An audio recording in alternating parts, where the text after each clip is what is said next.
Hello Capricorn, Sun, Moon, Rising, and Venus signs. Kamusta kayo? Sana po'y nasa mabuti kayong kalagayan. Welcome back po sa Star Tarot. At kung bago kayo rito, welcome din po kayo. Please subscribe, like, share my videos, and leave me a comment kung naka-resonate po kayo. Thank you. So, Capricorn, first card po ninyo, we have the Nine of Wands. And so, Nine of Wands is about parang boundaries siya, no? This is you going to protect yourself. Handa kang harapin ang kung sino man siguro dito na magtatangka na, alam mo yun, awayin ka, gawan ka ng kwento, siraan ka, mga ganyan, ano? At yun, you are going to protect yourself, protect your energy, you know? So, ganon. What else? We have the King of Wands. Kaya siguro merong mga tao dito na pwedeng, pwedeng nang intimidate sa'yo baka dahil naiinggit sa'yo. Okay? Kasi si King of Wands, this is someone ano, na nasa mataas na posisyon sa kanyang trabaho. Nasa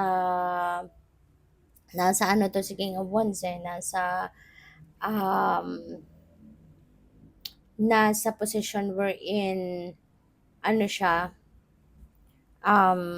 pwedeng manager, pwedeng nasa managerial position, ganyan. Kaya maraming tao ang tumitingala sa kanya, maraming taong humahanga sa kanya, maraming tao yung na-attract sa kanya, ganyan. Kasi nga, maaaring this is a very good person, 'di ba? Maaaring ano siya, talagang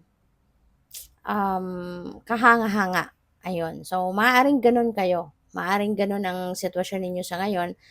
Maraming humahanga sa'yo, kaya marami din na naiinggit sa'yo. No? Lalo-lalo na kung sa trabaho related ito.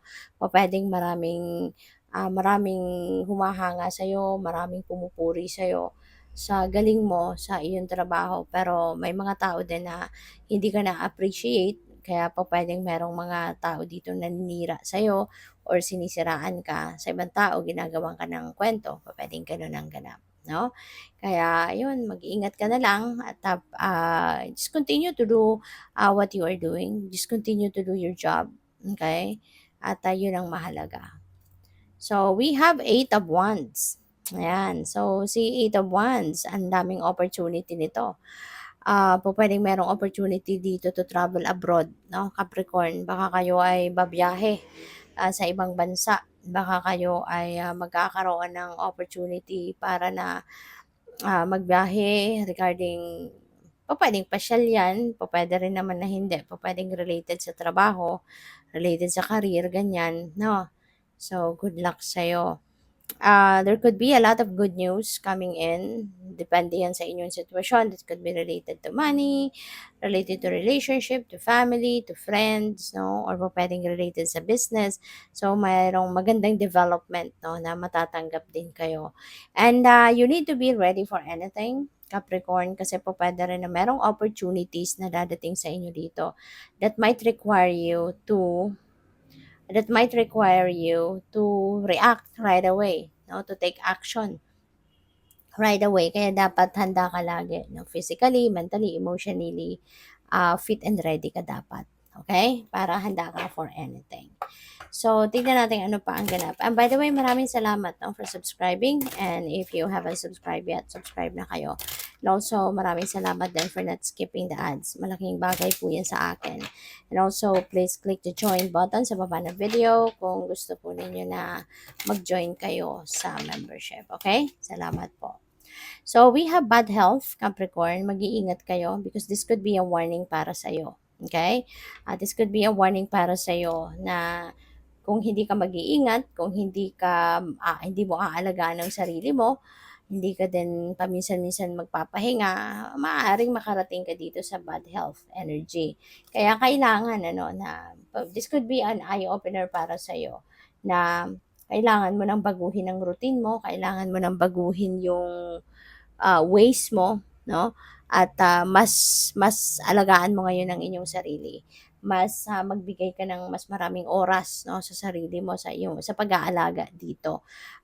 Kasi baka stressed out ka na, baka kulang ka na sa pahinga, kulang sa tulog, maaaring gano'n. So, makakatulong 'no, sa inyo if paminsan-minsan you're going to do some kind of meditation.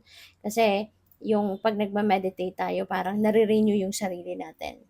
Parang nare-renew tayo, nababago yung ano natin, nababago yung, um flow of energy natin, mas nare-refreshan tayo, yung gano'n. Kaya kailangang alagaan mo ang inyong sarili at gawin ang sa tingin mo makakabuti para sa'yo, okey? Kasi siyempre ikaw yung mas nakakaalam kung ano ang best na gagawin mo to better your situation.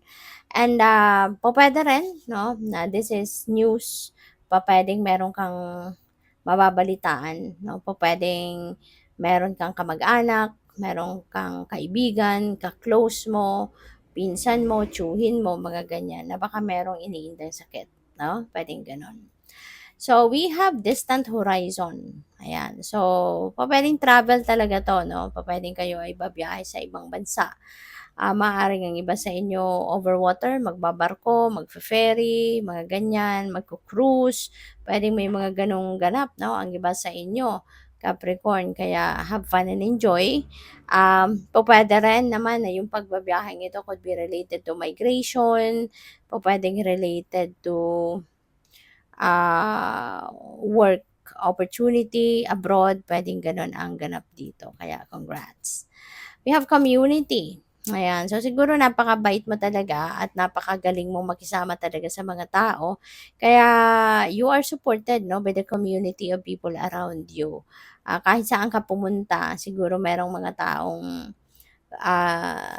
very willing to support you, to help you in any way, shape, or form. Kung ano man ang kailangan mong tulong, maaaring laging merong handang tumulong talaga, 'no?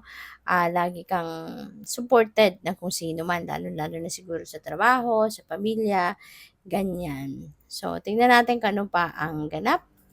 We have courthouse, ayan, Capricorn, baka meron kang irereklamo, 'no? Baka